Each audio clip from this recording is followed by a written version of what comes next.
Perkenalkan diri saya, nama Sabarudin bin Sujari dari Desa Putih, Kecamatan Gampeng-Rejo, Kediri. Saya sebagai juru kunci makam Syekh Ihsan bin Syekh Dahlan Jampes.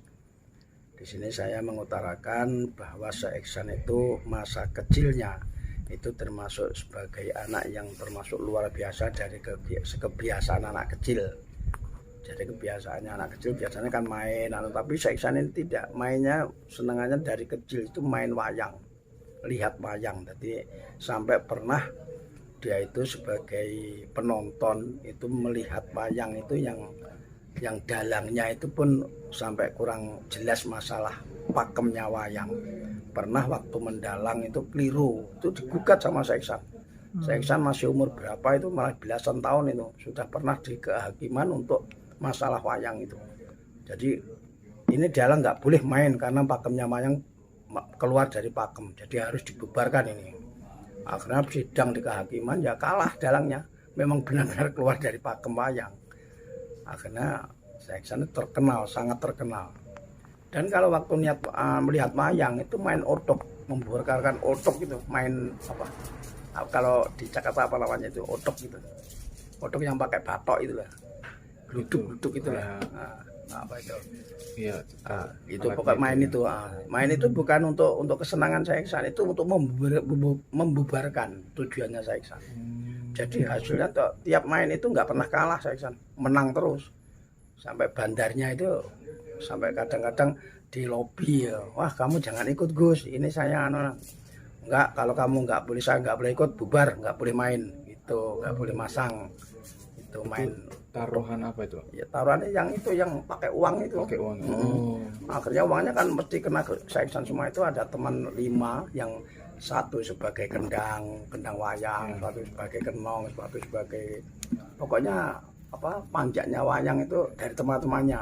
Sampai Mbak Ihsan itu pernah di pondok itu punya setelan wayang itu 2 kotak.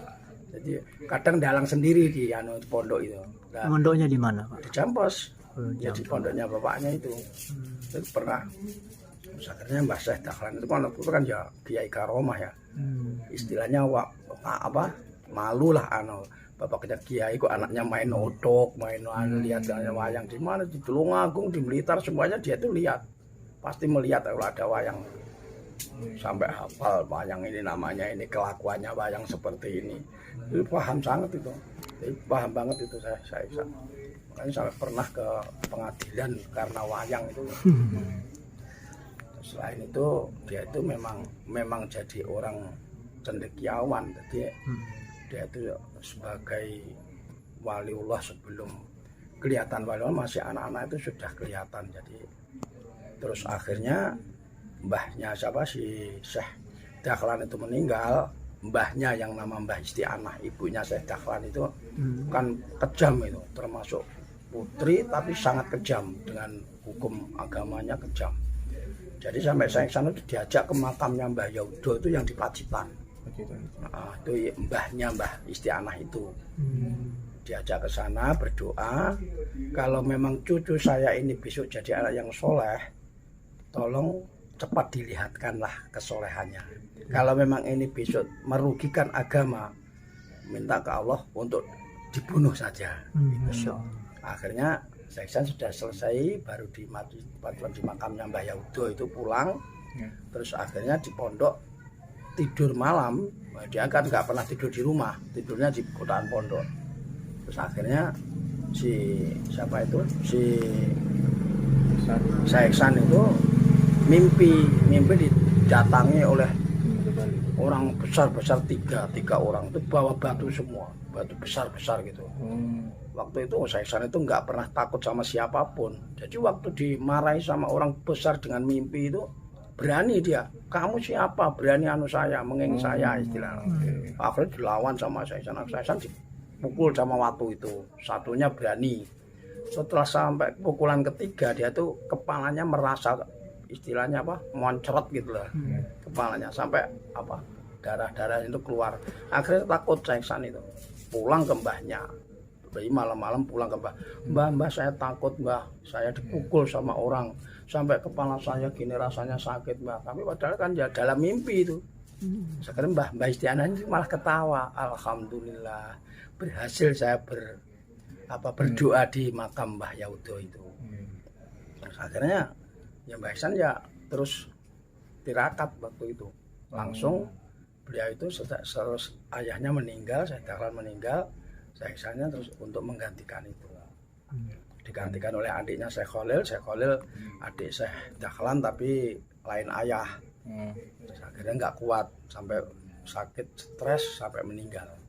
Terus digantikan, yang menggantikan nggak ada yang berani. Akhirnya Syekh Ihsan itu yang dipilih oleh mbahnya. Jadi waktu Syekh Dahlan punya pondok itu santrinya sekitar 40 orang. Itu disuruh ngaji, ayo semuanya ngaji, dikentong ngajinya sama Mbah Istiana. Itu Ihsan mau ngaji. Ya apa teman-temannya itu yang gumun, Syekh Ihsan nggak pernah ngaji, masuk bisa ngaji kan gitu teman-temannya. Terus akhirnya setelah ayo terus ngaji bismillah dimarahi sama mbahnya, akhirnya langsung bismillahirrahmanirrahim ngaji. Yang ngaji kalau nggak salah pertama kitab takrib itu langsung bisa ya. Akhirnya lari pondok itu ya tertegun, loh ini kok bisa kok bisa ngaji ini ngaji di mana? Akhirnya waktu itu sekitar tahun 30-an banyak sekali santri yang datang di Jampos. Setelah di Jampos terus dia sambil mengarang kitab Sirajul Thalibin itu. Setelah mengarang Sirajul Thalibin akhirnya santri lebih banyak. Waktu zaman penjajah tahun itu sekitar hampir 6.000, sekitar 5.000 sampai 6.000. Jadi beliau ngarangnya nulisnya Ya, kita nulis di sini di pondok. Makanya kalau ulama besar-besar itu mengatakan Imam Ghazali muda Syekh Ihsan itu. Syekh Ihsan itu kan nggak bisa difoto. Di YouTube itu bukan foto Syekh Ihsan itu. Bukan ya? Bukan. Itu kan yang menyebarkan itu kan termasuk orang-orang yang kurang jelas itu. Syekh Ihsan itu nggak pernah macak seperti itu, nggak pernah. Kan macaknya kan seperti Syekh Khalil, siapa itu Syekh Dahlan. Dilukis-lukis gitu kan. aja itu. Cuma lukisan itu aslinya. Tapi bukan foto Syekh Ihsan. Syekh Ihsan nggak bisa difoto. Kata Syekh Abdul Malik itu bilang saya, bapak itu nggak bisa difoto. Pernah waktu istilahnya viralnya Syekh Ihsan itu ulama dunia itu berkumpul 5 orang. Di foto Syekh Ihsan itu yang di tengah. Itu nggak bisa, nggak ada fotonya, cuma ulama yang 4 ini yang ada, yang Syekh Ihsannya nggak ada. Gitu. Jadi maka Syekh Ihsan itu sampai sekarang itu sebenarnya nggak ada gambarnya. Berarti beliau memimpin pondok masih bujangan ya 28 Iya, dari pertama bujangan, terus menikah sama ibunya Gusmi itu masih saudara juga kan itu. Masih pernah istilahnya kakak lah, istilahnya kakak sepupu apa ya, sama saya yang nggak ada lah Furqoh. Terus akhirnya diminta sama Mbah Jazuli punya anak Gusmi lah, itu saya Jasusti. Jasuki itu pelem yang di Maisan, Mojo Maisan. Terus saya Marjuki itu yang tunggal kandung bapak ibu. Terus Mbah Dahlan kromo lagi, menikah lagi sama orang Pare, Tunglur itu punya anak kalau nggak salah 6 kalau nggak salah. Saya Muhsin, terus saya Tubaji, saya Muslim, terus Bu Khalifah. Lagi ya. Kalau putra-putranya Syekh Dahlan, Syekh Ihsan. Putra Syekh Ihsan ya itu yang pertama yang di Cirebon itu yang Bu Khopsoh, yang ibunya Gus Busro ini. Itu sudah meninggal. Terus kedua saya Muhammad yang tadi dibilang sudah ketemu. Cucunya. Muhammad itu cucunya Syekh Ihsan. Jadi cucunya saya Muhammad, anaknya Syekh Ihsan yang kedua. Terus Gus Malik itu yang Syekh Malik Ihsan yang makamnya di sampingnya. Terus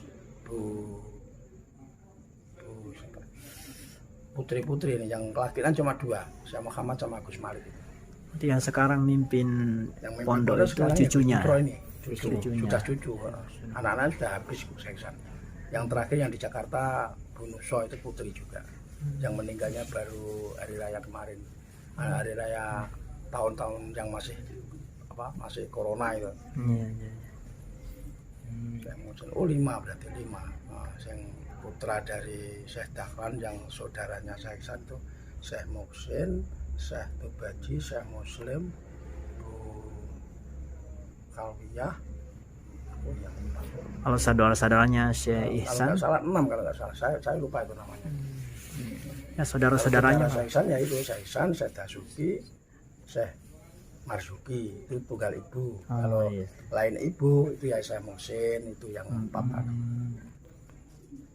Jadi pokoknya Syekh Ihsan itu di waktu zaman penjajah dia itu sangat orang gimana ya, orang yang tidak mau menonjolkan ilmunya. Jadi sampai Belanda waktu itu ingin mengetes Syekh Ihsan. Syekh Ihsan itu ditanya, Syekh Ihsan, jarak Indonesia di sini Jampes sama Mekah itu berapa kilometer? Ngetesnya begitu. Syekh Ihsan jawab, wah saya nggak tahu. Itu mengukurnya nanti kan lewat laut apa bisa. Saya kira Syekh Ihsan bilang sudah sekarang yang ada. Waktu itu di depan rumahnya Syekh Ihsan itu ada pohon kelapa itu, yang masih janur lincip itu dibilang, nah itu aja janur itu besok itu yang kelihatan. Coba kamu tengeri ya, tandai besok itu janur kan masih berdiri gini. Besok ini apa mangklungnya belarak itu, pohonnya itu besok ke utara agak mojok, terus jatuhnya jadi sampai jatuhnya belarak itu tahu Syekh Ihsan itu. Terus akhirnya Belanda itu terkejut loh. Lah ngukur gitu aja sakit apa bisa, apalagi cuma jarak sini Mekah kan lebih gampang gitu kan. Kan bisa diukur dengan meteran lah istilahnya. Jadi falaknya pernah dites seperti itu Syekh Ihsan sama Belanda. Karena Belanda ya sujud di depan Syekh Ihsan itu. Berarti bukan sekedar ilmu bayangan, cuma memang benar-benar tahu gitu. Jadi waktu itu ditengeri ditandai, Belanda kan pulang ke negaranya. Setelah mau jatuh kurang 1 hari datang lagi, ya persis tengerannya, yaitu jatuhnya menit sampai detik persis itu. Saya kira yang besok diterangkan itu ya diterangkan itu. Makanya falaknya Syekh Ihsan waktu dulu itu luar biasa itu. Beliau bilang ya besok. Iya, besok jatuh jam sekian, jam 4 sore kalau nggak salah itu cerita bapak saya. 4 sore jam sekian sampai menit sekian, detik sekian, persis jatuhnya ngadap utara. Istilahnya jatuh agak utara itu, bongkoknya itu mujurnya daun kelapa itu persis bongkoknya nanti di depan ini ini persis itu sampai di karang sampai gitu. Itu salah satu karomah dari Syekh Ihsan waktu kalau dia sangat waktu perjuangan zaman Belanda, dia itu sangat membela tentara Indonesia, tapi tidak kelihatan Syekh Ihsan itu seperti ikut Belanda. Jampes itu waktu Belanda nggak ada yang berani Jampes itu nggak ada, malah mendapat jatah makanan pondok Jampes itu waktu Syekh Ihsan. Jadi sampai kalau ada jatah beras dari Belanda gitu, yang musuhnya malah tentara Jawa, tentara Indonesia malah. Syekh Ihsan itu cerita dari Mbah Yai Malik itu yang saya kenal kan, Mbah Yai Maliknya yang sudah saya kenal, sering mengikuti ke sana. Cuma Syekh Ihsan itu kiai yang istilahnya nggak mau diviralkan lah istilahnya. Ya viralnya karena karangan yang itu, yang termasuk Sirajul Talibin itu yang dikenal dunia sampai sekarang, sampai jadi mata pelajaran S2 di Kairo Mesir itu. Sebelum S2 belum boleh mengajari itu, mempelajari itu di Kairo itu. Terus akhirnya dia terjuluk oleh para ulama besar Ghazali kecil. Jadi Ghazali kecil ya Syekh Ihsan itu katanya. Terus pesan saya sebagai juru kunci ya pernah dibilangi, ilmu Jampes itu ilmu berkah katanya. Karena yang saya lihat dari santri-santri di Jampes itu cara mondoknya itu enggak seperti pondok yang lain. Maksudnya seperti dari Boyo, Ploso itu kan harus tekun belajar gini. Jampes malah tekun nggak boleh, malah harus nyantai. Ada hafalan-hafalan apapun nggak pada diserukan gitu. Jadi pokoknya masuk berkah dan ke makam itu sangat membawa berkah. Jadi saya kalau memberikan solusi ke anak pondok yang masih belajar di situ, kalau pondok di Jampes, pokoknya kamu harus sabar menghadapi ilmu Jampes itu, nggak boleh terus ditekuni sampai nggak kuat kamu kalau nekuni Jampes. sebab ilmu Jampes itu ilmu sangat tinggi kelasnya. Jadi kalau kamu cari berkah ilmunya, sering aja ke makam. Jadi di pondok sering ke makam, lah nanti insya Allah kiai-kiai yang di luar yang sejajar saya itu banyak dari kiai itu belajarnya di sini enggak sambil tidur aja, sambil ngeliwat sambil tidur, enggak pernah istilahnya gimana ya? Bang sebagai kodam-kodam yang ikut Pak Kiai Abdul tukang nimbani jeding itu mengisi kamar mandi airnya itu. Sekarang banyaknya jadi mubalek itu, padahal ngajinya dia itu gumun, dia sendiri yang cerita. Saya itu yang gumun di pondok saya itu cuma tukang liwet, tukang nyolongi liwet istilahnya, tukang istilah nggak pernah ngaji lah. Tapi alhamdulillah di rumahnya itu berkahnya gitu. Sampai Kiai Ploso, Kiai itu kalau Jampes itu kiainya aja ke Jampes sungkan. Gus Idris itu zaman masih ada Gus Malik nggak berani kalau nggak ditimbali, nggak dipanggil nggak berani ke sini. Alasannya kurang tahu saya. Ya mungkin apa karena adabnya kiai ya mungkin ya. Gus Abdul Malik ke sana itu sampai begitu. Gusmi itu kan termasuk kondang waliullahnya juga. Itu sama Gus Malik takutnya bukan biasa itu. Kalau ketemu Gus Malik itu pokoknya saya iri sama Gus Malik. Waktu Istighosah ya Misda namanya. Itu sekarang di Jakarta dan sudah banyak itu di daerah mana-mana semua kota ada itu. Ada bukunya di sini. Istighosah ya Misda itu singkatan. Ya Misda itu bukan yayasan. Ya Misda itu Yani Yahudo, Eme Mesir, Ise Istianah, Dani Dahlan, Al Ihsan. Ya. Berarti itu 5 kakek buyutnya dari ya, Ihsan. Dari itu, dari termasuk Istighosah itu yang sampai sekarang diamalkan di mana-mana. Kalimantan ada, di Jambi besar sana jamaahnya. Insya Allah ini khol Ihsan yang akan datang, insya Allah ramai di sini. Di sini sudah dibuka lagi. Ya, tahlilnya di sini dan nanti orang-orang yang belum tahu tentang Ihsan, Syekh Abdul Malik Ihsan dan Pondok Jampes. Jampes itu nama pondok bukan desa. Di sana Desa Putih, Kecamatan Gampengrejo, Kediri. Jampes itu artinya apa? Jampes itu dulu pindahan. Itu sebenarnya Pondok Jampes itu dulu Jaten. Jadi Mbah Istianah ke Jampes itu ada pekarangan, ada masih hutan kan waktu itu, ada jati-jati untuk berteduh ke masa kecilnya Syekh Dahlan itu. Jadi sampai terus Jampesnya itu yang dekat POM tadi, yang ada tuh Jampes awal gitu. Dulu di situ ada pondok, kiainya meninggal di Mekah. Akhirnya ada masjid yang jadi kontroversi sama masyarakat, ya istilah kodeta. Akhirnya masjidnya sama Syekh Dahlan dibawa ke Jampes. Namanya Jaten itu diganti Jampes gitu. Jadi nama pondok cuma bukan istilah singkatan atau iya. Siap. Gitu. Jadi alhamdulillah ini ada untuk memviralkan Syekh Ihsan, Syekh Dahlan begitu, insya Allah bisa bermanfaat. Kalau memerlukan Istighosah ya Misda di sini ada bukunya. Cuma 10.000, cuma itu bukan harga buku, cuma istilahnya basiroh kepada untuk mengesahkan, mengamalkan itu. Untuk kalau beli 10.000 untuk berganti pengamalan itu. Kiranya cukup itu, semoga bermanfaat. Akhirul kalam, assalamualaikum warahmatullahi wabarakatuh.